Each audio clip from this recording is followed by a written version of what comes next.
We're going to bring our weaving down into a position where it's going to be comfortable for us to sit for long periods of time. For some weavers, it might mean clamping the loom down to the surface of the table with the clamps that were provided from the manufacturer.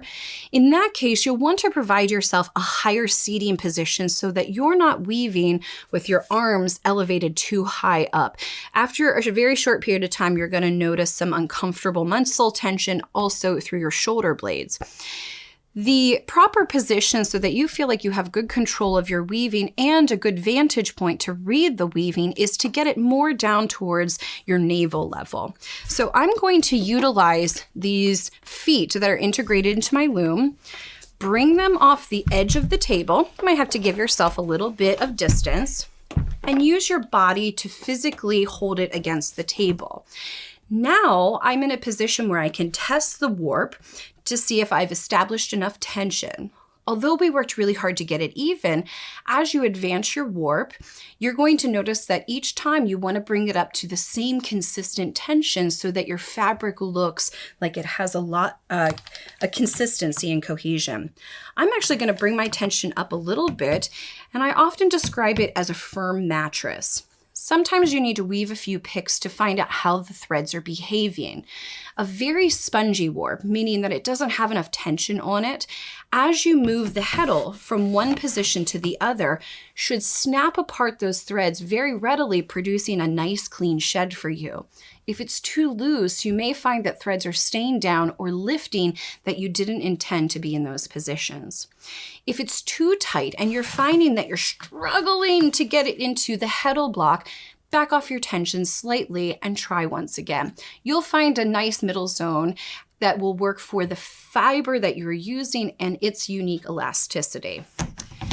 Before we jump into the weaving though, we need to set a foundation that we can weave against.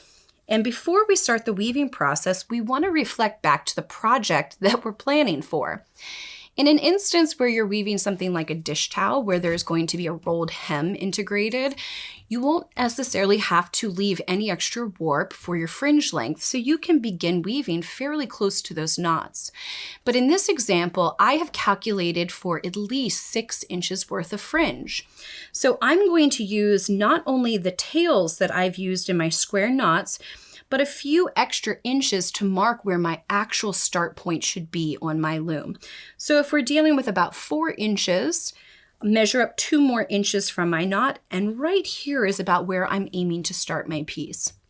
We have also integrated 18 inches of loom waist. So if you want to weave or start a little higher, you can always trim those ends at the very end during the finishing process. I'm going to begin starting my warp with something that we refer to as waste yarn. As you look at the two materials side by side, you will see that in scale proportion, they're relatively the same size or diameter. Oftentimes students will ask me questions. I've heard that I should spread my warp with large rag strips or perhaps even toilet paper or a thick yarn so that it spreads the warp very quickly. And although this has been practiced for many, many generations of weavers, I find that introducing something that is differentially much larger in proportion, you are communicating to that warp that you're going to be weaving with something much thicker, and it reacts by expanding slightly. As we then transition to the thinner yarn for weaving, we immediately start experiencing tension issues. So I find it best practice to spread with a yarn that is approximately the same size of what you intend on weaving with through the rest of your project.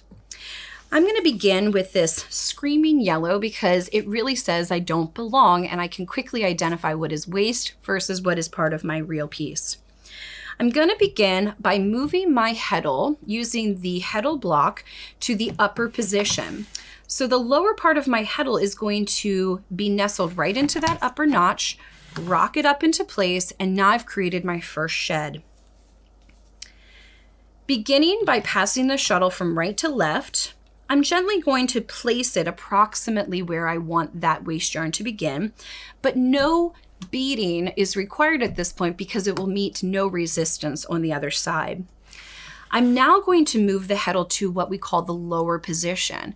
Now, the underside of my heddle is going to be engaging with the most bottom portion of my heddle block, in this case, way down here below.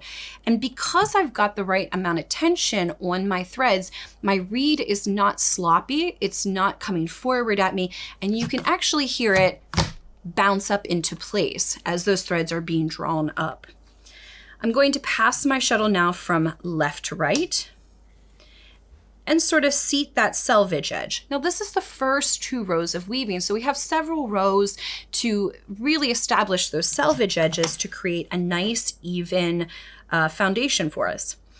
The first time I draw the heddle towards me, I'm referencing these cross members on the looms so that my heddle, which has the ability to twist from side to side, evenly beats down and nice and square with the frame of the loom. As they're drawn together, you can see that the gaps created from making the knots are already starting to come together. With some distance between the knots, it's with the assumption that maybe after 6 or 8 rows, those gaps will completely disappear, now having us in the correct position to start weaving. So I'm going to now go back to position number 1, or what we call upper position, pass the shuttle, beat it into place.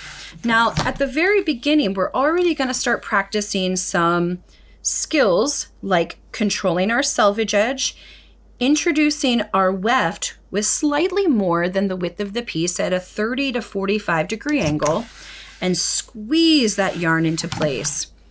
We don't necessarily need to hear an audible smack as we place those threads, but rather squeeze until we feel a bit of resistance. I'm going to weave 2 more rows just to make sure everybody is looking healthy and happy.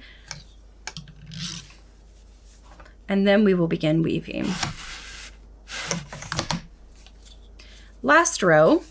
And I'm determining last row because as I'm looking at the weaving, I'm observing what's happened with those gap spaces that were created.